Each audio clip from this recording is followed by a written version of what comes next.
Good morning, everyone. Good morning. Good morning. Thank you for joining us here today. This is really an important day for us, and I wanted to ensure that we had a moment. First of all, a moment to acknowledge all the victims of domestic violence that have passed, and also those that are currently experiencing violence behind closed doors. Let's just take a moment.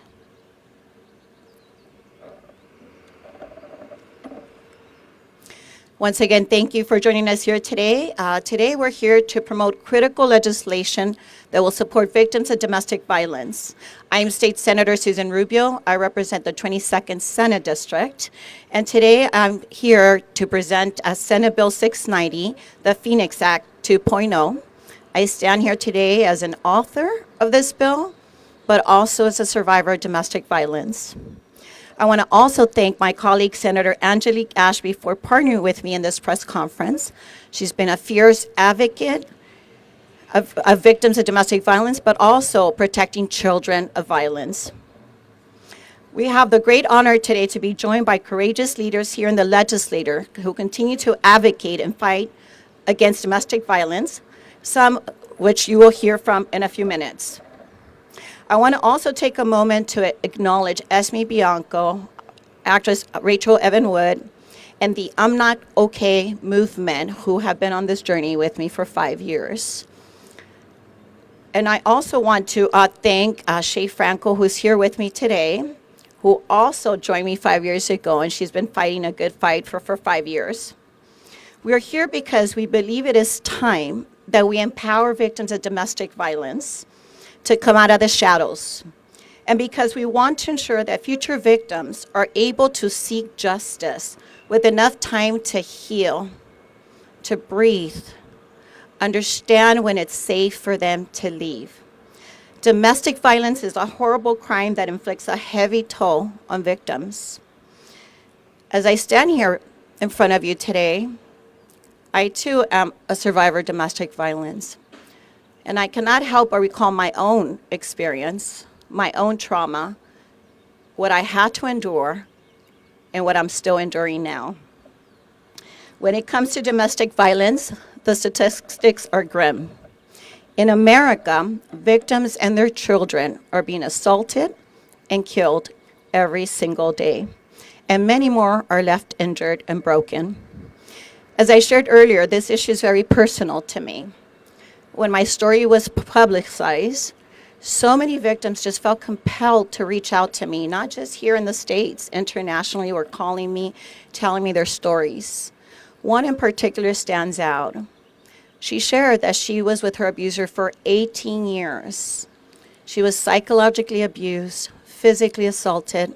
She never was able to tell anyone. Even after she gathered the courage to leave, she has not shared that with any member of her family or friends, but she told me. That's when I knew it was my mission to ensure that I was a voice for victims when I got here to the legislature. This is why I fight so hard for this issue, because we need to be the voice for those that don't have a voice. When many endure abuse for years, and struggle to heal and find their courage to seek help, we constantly want to tell victims when it's right for them to leave. The reason I have the statute of limitations because it is not our job to tell them when it's safe, when they're okay to walk away. And I want to share one story in particular, and that happened in my district, and it happened to a friend. Her name is Ana Esteves. The current statute allows victims to walk away within 5 years to be able to seek justice. Ana Esteves did that. What happened then, her abuser was so angry that he turned the abuse and eventually murdered her 5-year little boy. 5 years. Once he could not control her and harm her, he turned his anger and rage and murdered his own son.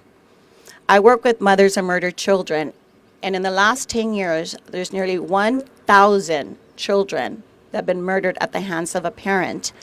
after a victim walks away. So why 15 years? Because 5 years is not enough. If it were up to me, we should not have any limitations on victims. But we need those 15 years to allow victims to decide when it's right, when it's safe, and when they can walk away without being harmed. This bill, SB 690, the Phoenix Act 2.0, is one of my top priorities. Not for me, but for thousands of survivors without recourse to seek justice. Year after year, they're being harmed, and when they manage to walk away from their abusers, time has expired. They can no longer bring their abusers to justice. Clearly, the system is flawed and continues to favor our abusers. Let's not make the statute of limitations one more hurdle that an already broken, traumatized victim has to jump. Victims deserve the time to heal, to find their voice, and muster the strength to come forward. The goal of SB 690 is very simple. On the policy side, once again, it will extend the statute of limitations from 5 years to 15. For victims, this will send a strong, strong message that we hear you, we believe you, we care about you, and we will continue to fight for you. And to the abusers, you will not get away with this. We're watching you. So before you lay a hand on another victim, know that we're coming after you, and you will be brought to justice. This is a sensible bill that needs to pass. We don't have to look too far to have seen that video recently of a woman being assaulted in a hotel. 8 years ago, her time has expired. She was kicked and abused like a rag doll on the floor, kicked, dragged, her hair pulled, and she cannot seek justice. We all saw it. We all know it happened. She doesn't need to prove it. It's in the video, but her time was up. So today, I'm so honored once again to have so many of our colleagues here joining us today. This is not the end. And so we will continue to be committed to supporting survivors of domestic violence, sexual assault, human trafficking, and child abuse. Today, you will hear from a group of legislators, all champions for victims and survivors of domestic violence. Collectively, we are advancing a package of legislative proposals to take head-on to deal with this crisis. It is a crisis. Next, I want to introduce my colleague, Senator Angelique Ashby, who again has been a fierce advocate, a partner, and also has a really important bill to share with you. Thank you. Well, thank you all so much for being here today, and especially to this all-star lineup of colleagues behind me. This really is quite a fierce lineup. You probably know that if you work in this space. Listen, there are a lot of important conversations happening in and around this building and in and around this city today, and there are multiple press conferences you could have chosen to attend. Being here today tells me that you're about solutions, real solutions, not political rhetoric, not all of the dialogues and all of the noise that's out there, but instead caring about victims, caring about survivors, caring about making sure that the bills that are really out there that these guys are carrying to meaningfully make change in the lives of Californians, that those stories are also being told. So I appreciate you very much for being here today. I'm also very proud of my colleague, Senator Rubio. She's also my seatmate, and she was my friend, as was her sister, long before I ever walked into this building. They're an incredible family. If you don't already know, they are a force of nature. Like wind and rain, they cannot be stopped. All right. This year, my legislative team and I have introduced a comprehensive victim-focused package comprised of 3 bills, and I'm going to tell you about those 3 bills today. They are all aimed at helping victims of domestic violence, preventing human trafficking, and lifting up the families of victims as well. The first bill in my trio is SB 1000.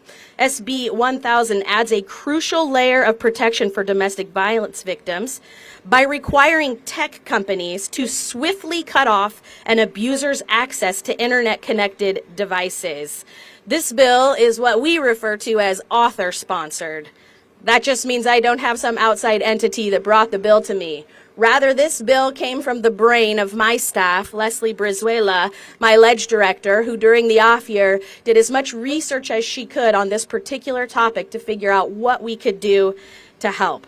Domestic violence experts note that the misuse of modern technology significantly contributes to the rise of new domestic violence cases. I just want you to think about this for a minute. Think of all the ways that you are reliant on apps. Your Teslas, your thermostat, your Ring door. Now think about your abuser having access to those and you not being able to cut that access off. They would literally know every time you walk in and out of your house what temperature it is, what orders you've made on Amazon.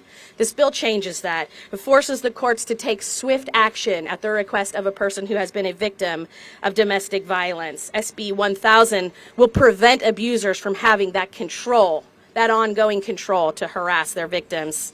As we continue to prevent and stop digital abuse, it's also vital that we work to address and identify concealed cases of violence and trafficking.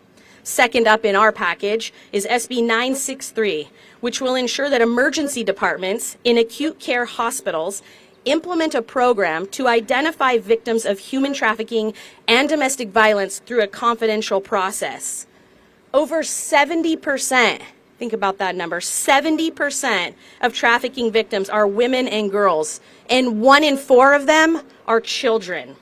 Studies show that emergency room personnel are the most likely people to interact with these individuals and be trusted enough, trusted greater than law enforcement, to actually say something if given the opportunity. SB 963 builds on a successful pilot program that has proven itself with life-saving support. In truth, this bill was inspired by my husband, who is an emergency room nurse himself. He and his colleagues implemented a program just like this a few blocks from here at Sutter Emergency Room. And they were able to identify dozens of victims, including children, and connect them to services. I believe every acute care emergency room in the state of California can do the same. And that is what SB 989 seeks to do. SB 963. Last in our package is SB 989, which enhances investigation protocols and police training to more accurately identify cases of hidden homicides.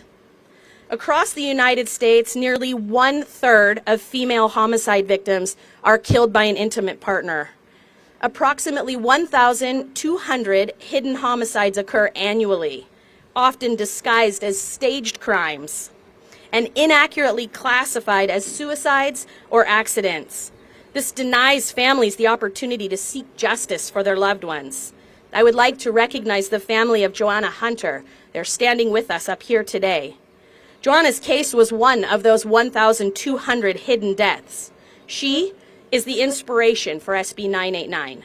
Patricia Hunter, her mother, and Joe Hunter, her brother, a fire captain for the city of Sacramento, join us today along with their family to honor Joanna's memory and to fight for her legacy. This bill is the first of its kind in the nation, and I am deeply honored to be its author.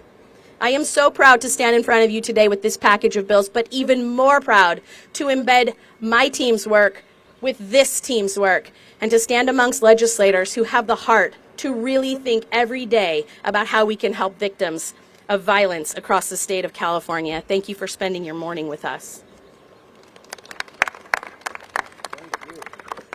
Thank you, and I'm so honored to be her partner in this endeavor. Right now, I want to bring up Shay Franco, and the reason it was important for me to invite her is that I met her 5 years ago, and we attempted to change the statute of limitations back then, and we were not successful.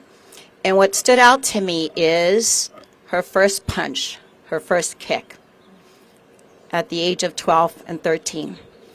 And the reason this is important for me to highlight, because I believe that some of us in this building keep thinking of victims as adults. So I need her to tell her story so we understand that it's not adults just dealing with intimate partner violence. Shay Franco, thank you for being here. Well, first of all, thank you for allowing me to be in this space. My name is Shay Franco Clarkson. My pronouns are she, her, ella, queen, and I'm a survivor of domestic violence. And I cannot be more thankful for all the legislators joining us today because your policies are critical, important to people like me. So thank you.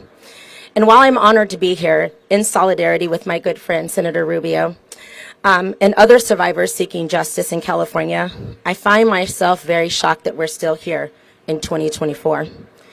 I want to speak to you about the California Phoenix Act, which was introduced in 2019 as SB 237 by the senator, today SB 690, that was originally drafted in response to the outcry of people like me, survivors, and actress Evan Rachel Wood, for the need to expand the scope and extend the statutes of limitation to allow prosecutors to go after perpetrators of domestic violence.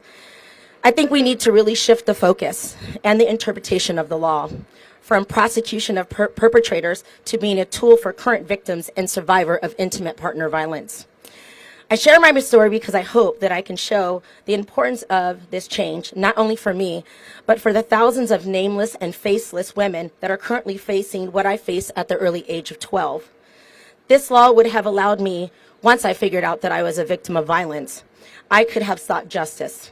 To the past and the realizations that come at different times and places in your life, the beginning of violence for me started early, and the realization came to me much later. Can you imagine, like seriously, at 12 years old, I experienced my first punch, my first slap, pain of strangulation, because intimate partner violence extends to many ages for those who are targeted, like young girls like me. Perpetrators who forced me to become an intimate partner, as well as a victim and a human trafficking and sex trafficking survivor that identified as a child and as an object that they committed acts of sexual and domestic violence against. I share this, and I started my story here because I, like many other girls in California, who are targeted and groomed, forced to develop and normalize violence at a young age, these acts have a ripple effect in my life and define my expectations and in my relationships completely different. This was unhealthy introduction to relationships, and it established and normalized abuse. By 18, I had a few boyfriends, and that abuse of domestic violence had continued to be a part of my every relationship. Because that violence I was experiencing was not domestic violence, it was just my boyfriend, and that is how boys treat girls. The message of domestic violence and the protections we so proudly taught to have does not make its ways into the homes of all communities. By 20, I had to continue the cycle of violence from one bad relationship to the next. I was hit, punched, beaten to the ground. I did not realize that my relationships were violence. I have to be very honest about that. I'm really embarrassed to share that now, this strong, amazing, badass advocate and leader, I'm just going to say that very proudly, standing before you, it was until 2014 that I'd become informed and educated about what I was experiencing in those early years. It wasn't until someone put a label and a name on what occurred to me in my early life specifically that I was able to end the cycle of violence.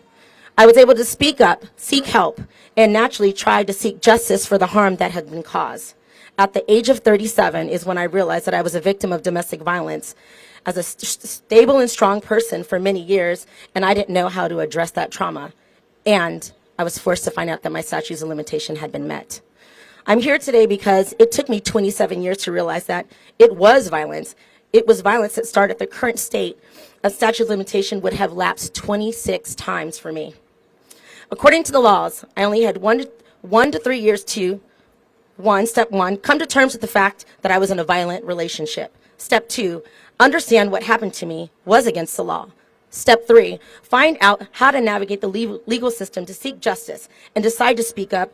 And the hardest step, the most hardest step for most of us, is the most time-consuming, individualized factor of gathering the courage to go to the police, be willing to report domestic violence, and then be in court staring my perpetrator dead in the face.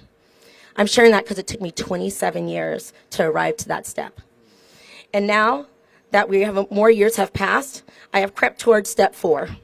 Knowing what I know today, I can imagine getting into that final step, establishing the strength to file charges, and to be told, sorry, you only had 1 to 5 years to be able to report domestic violence.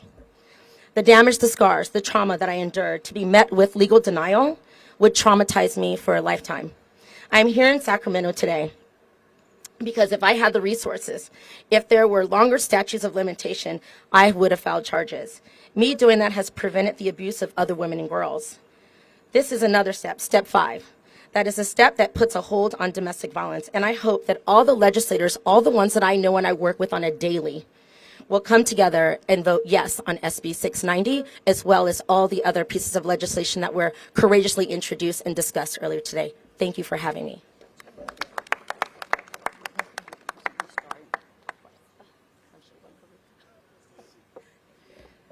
Good morning, everyone. I'm Assemblywoman Blanca Rubio, and I represent the 48th Assembly District. And I am a sister of a survivor of domestic violence, Senator Susan Rubio.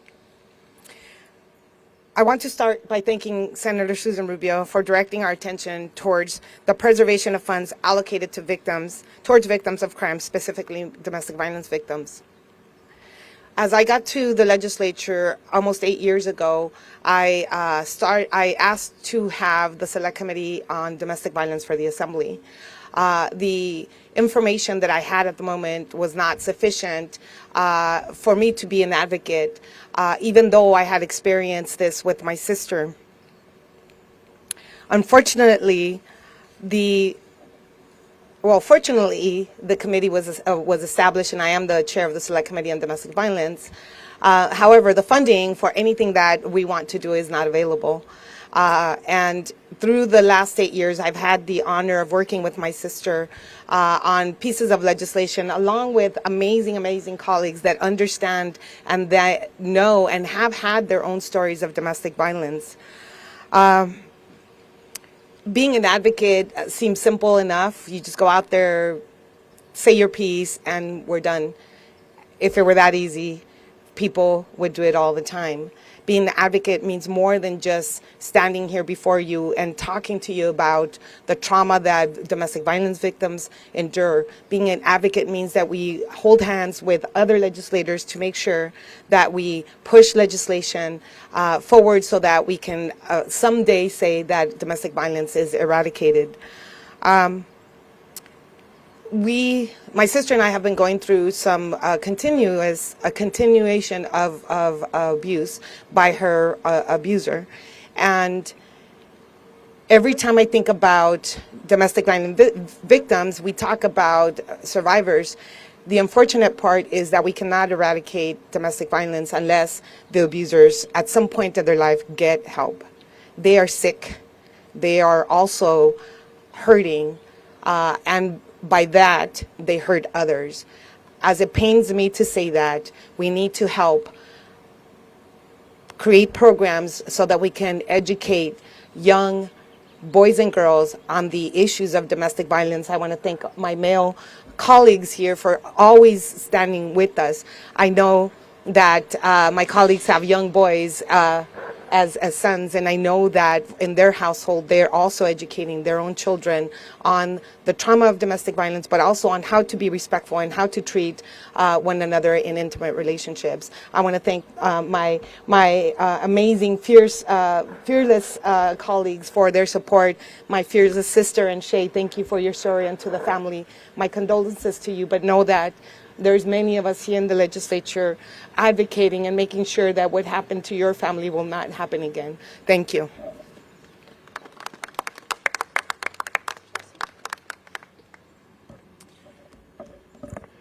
Good morning, everybody. Jesse Gabriel. I have the great privilege of representing the San Fernando Valley, and I'm so just honored to be here with this incredible group of colleagues who are such fierce champions for this issue, for standing up for folks. And let me start just by thanking my friend Senator Susan Rubio, who has just been such an incredible leader and champion, and in many ways the moral voice of the legislature on these issues, and who has brought her lived experience and her pain into the policymaking process in a way that is going to, I hope, change the world for a lot of folks and a lot of folks out there. So thank you for your leadership, and also for the leadership of all of my colleagues here who have worked on these issues. And I also want to say thank you to, particularly to Shay, for the incredible courage and the incredible courage of all of our survivors. I was reflecting as you were telling your story on what it must be like to bring that personal pain and that personal trauma and share it so publicly, and how I can't imagine how difficult that is. And I know that that only comes from a sense of needing to be part of the solution to help others, and to the families here, to the survivors. Your courage does not go unnoticed, and we're very just in awe of you for your ability to stand up. Let me say a couple of things. Part of the reason I am here is because I believe that it should not just be on the survivors of domestic violence and their families to be the advocates and champions for these issues.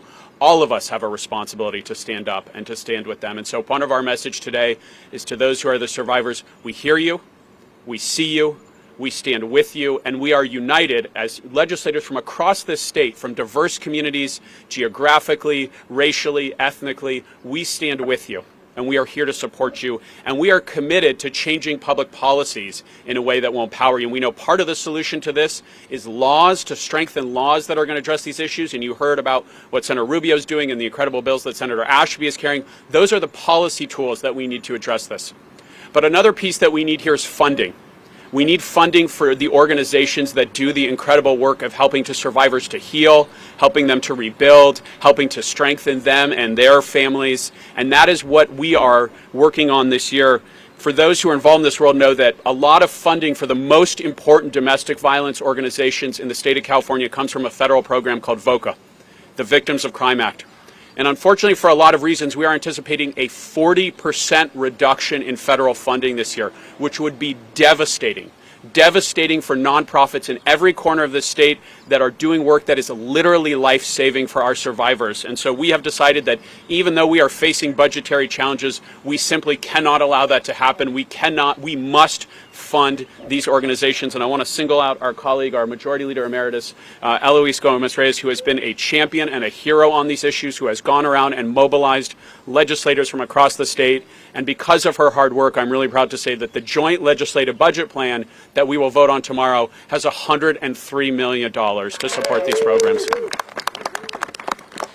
We know that that's just for this year, and that those organizations are going to continue to need money beyond that. And so the Assemblywoman and I have also introduced a bill, AB 2432, which would create an ongoing source of revenue for these programs. So even when we're not going to get the money that we need from Washington, D.C., hopefully we're going to have those resources here. And part of the way that it's going to do that is to hold bad actors accountable and bring financial resources from those who are harming communities to support organizations that are healing and uplifting communities. So let me end with the way that I started, which is I am so grateful for this incredible group. These are the people that are on the right side of history. These are the people that lead with compassion and with love, and that don't just focus on the powerful and those who have a voice here, but really those who are hurting and in need of somebody to stand up and be their champion. And I'm just honored to stand with them. So thank you very much.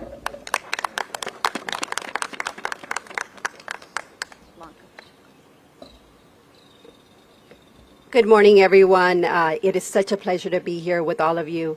I am Assemblywoman Blanca Pacheco, and I have the honor of representing the 64th District. And to all my colleagues and the survivors and the victims, thank you all for being here as well. I stand here today as a committed ally to all survivors of domestic violence. First and foremost, I want to acknowledge the trauma caused by domestic violence, which is a personal and public health crisis that cuts across all ages and socioeconomic groups. In almost all domestic abuse cases, leaving an abuser is the most dangerous time for a victim. Because support and protection are crucial during this fraught moment, I have introduced Assembly Bill 2024 to strengthen protective measures for victims of domestic violence through California's judicial system.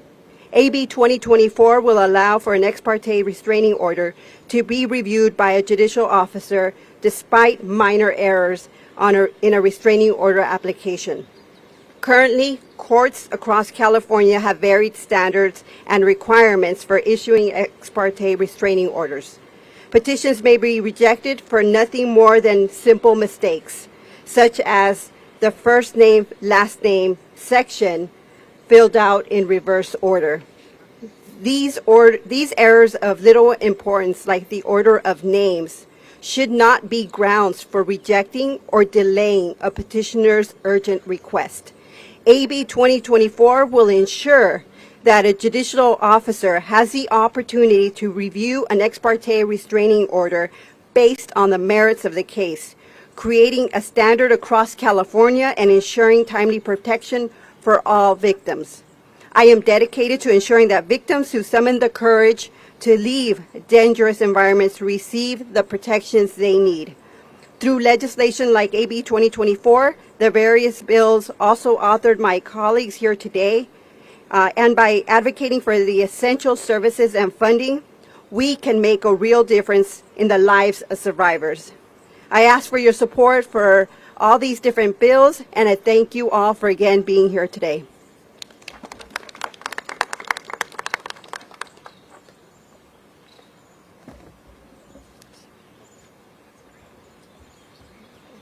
Good morning, everyone. Good morning. I am Assemblywoman Kati Petrie-Norris. It's my honor to represent California's 73rd Assembly District in Orange County.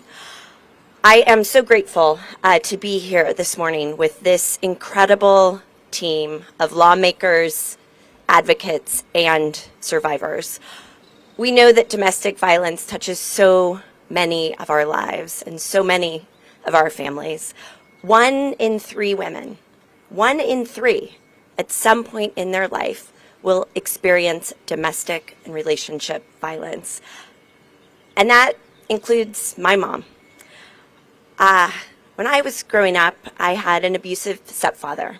And like far too many of our families across this country and across this state, violence was a normal part of our life.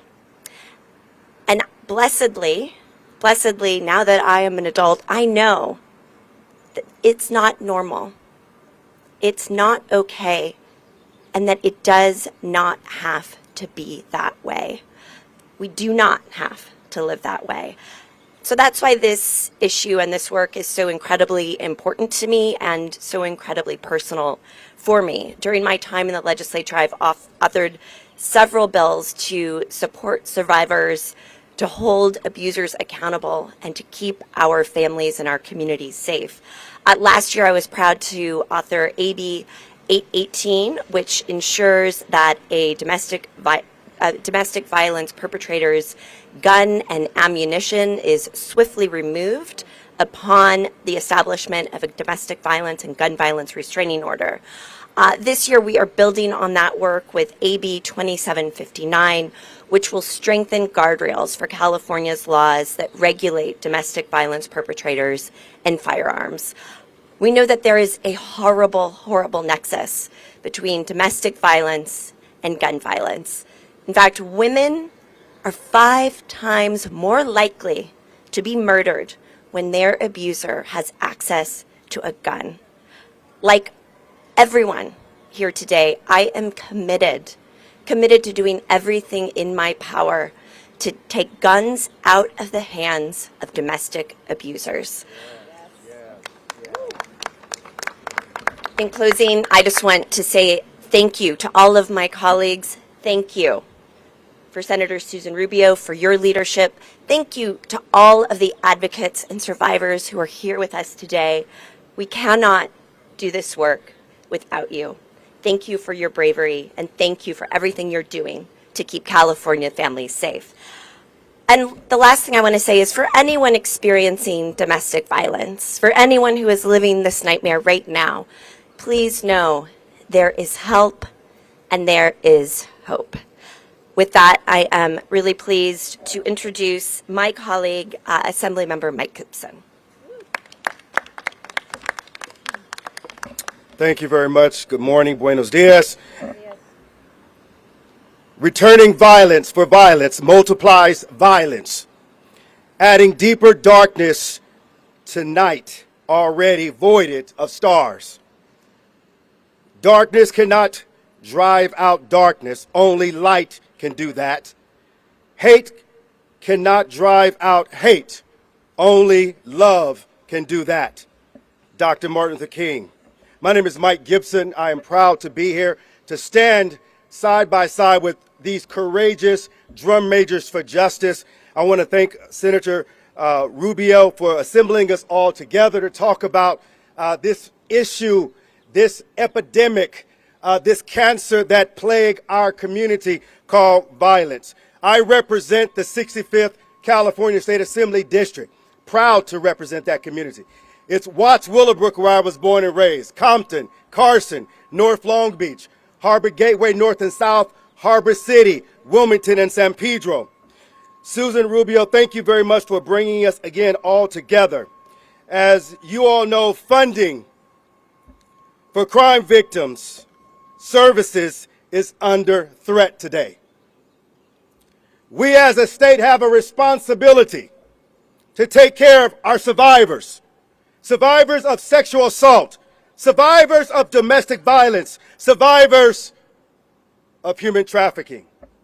These individuals have braved unspoken hardship. They deserve a sanctuary that's comprehensive, that supports their journey towards healing and, watch this, empowerment. The harsh reality is that historically underserved communities like mine are disproportionately affected by domestic violence, sexual assault, and human trafficking, a reality that hits close to home in my community in which I represent. The horrors of domestic violence, sexual assault, and human trafficking. Oh, I failed to make mention. I'm carrying Assembly Bill 2419. And the reason why I'm carrying Assembly Bill 2419 to deal with human trafficking, because on January the 8th, 2022, Senator Rubio, a young girl by the name of Tioni Theus, who lived in Compton, whose mother was a paraplegic, relegated to a bed, relegated to electric wheelchair, could not protect her 16-year-old daughter. Her 16-year-old daughter was threatened by her assailant, who said that I will kill your mother and your two sisters. Pulled her into human trafficking. And on January the 8th, 2022, Tioni Theus was shot in the neck twice. Her body was placed in a green trash bag, and her body was thrown out on the Harbor 110 freeway in Los Angeles on the Manchester off-ramp like a piece of trash. This is the reason why Assembly Bill 2419 exists. This is the reason why we're standing here today, to making sure that funding is not short, is not cut out of this budget. And we will do our damnedest to make sure that we protect our families and the victims of domestic violence, the victims of human trafficking, the victims of domestic assault. Together, I'm confident that we will make this happen. Next up, let me introduce another drum major for justice, our Majority Leader Emeritus, Eloise Gomez-Reyes. Let's give her a round of applause.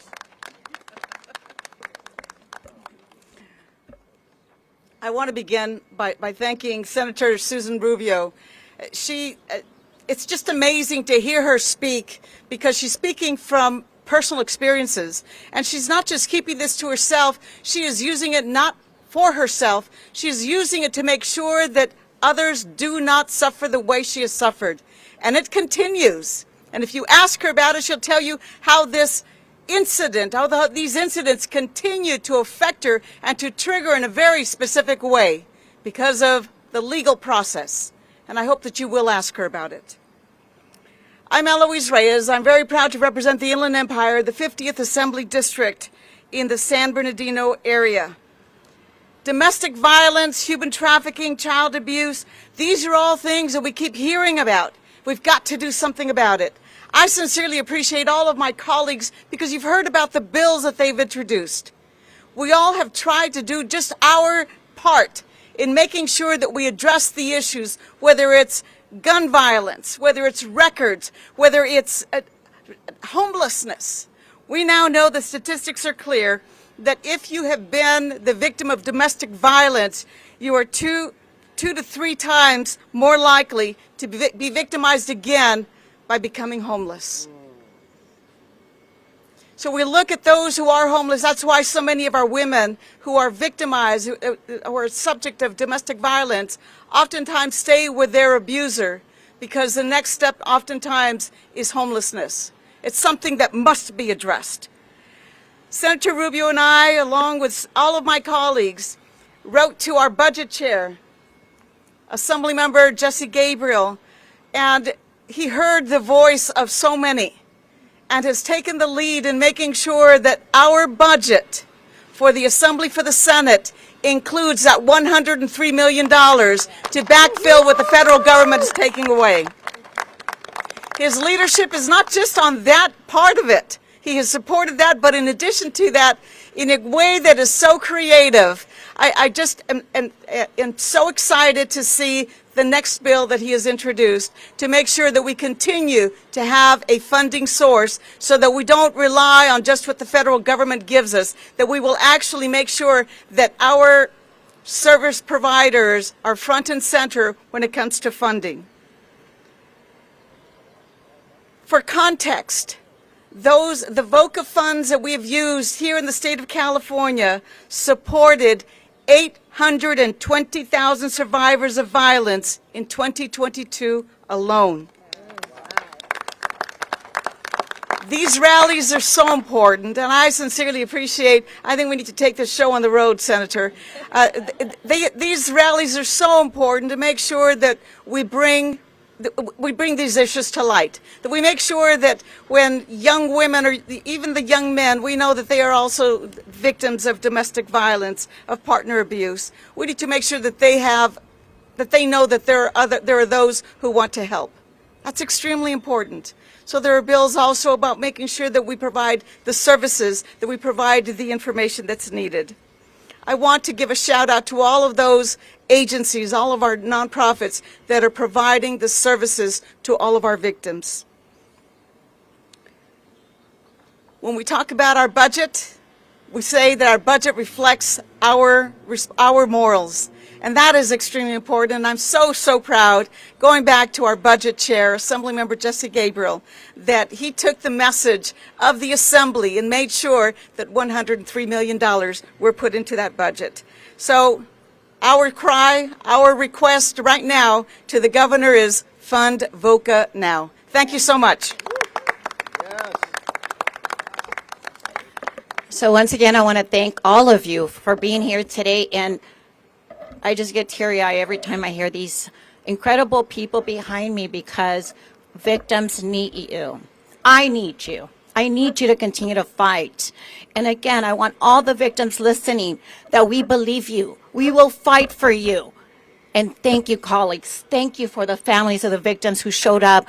Thank you to Shay, 12 years old, when she first got punched. I want everyone to just walk away with these words and why we need to fight harder. To my sister, my colleagues, the victims, everyone here, it is an issue that will continue to plague our communities, and we cannot let up. Thank you very much, and have a wonderful afternoon. Thank you.